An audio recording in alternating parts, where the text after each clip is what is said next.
पवित्र श्रावण मास आरंभ होबाकू जाउछि। 11 जुलाई 2025 रु आरंभ होई 2 अगस्त पर्यंत एहा चलिबो।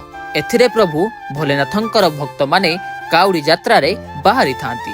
तेबे आपण जानिछंती कि एही काउडी यात्रार इतिहास एवं रहस्य कोन आ एहाकू किए आरंभ करथिले।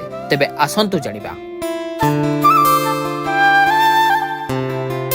काउडी यात्रा कहिले साधारणतः श्रावण मासरे भगवान शिवंक भक्त माने गेरुआ रंगर वस्त्र पिंधि नदी को जाई सेठारु कलशरे पानी आनी शिवलिंग उपरे अर्पण करिथांती। एही यात्रा उत्तर भारत रे बहुत लोकप्रिय।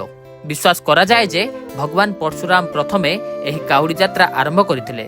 से उत्तर प्रदेश रो भागपत जिला निकटस्थ महादेव मंदिर रे जल अर्पण करिबा पई गर्भमुक्तेश्वर रु गंगा जल आनिथिले।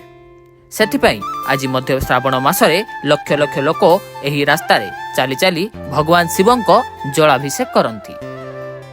Bureau report Dinalipi live.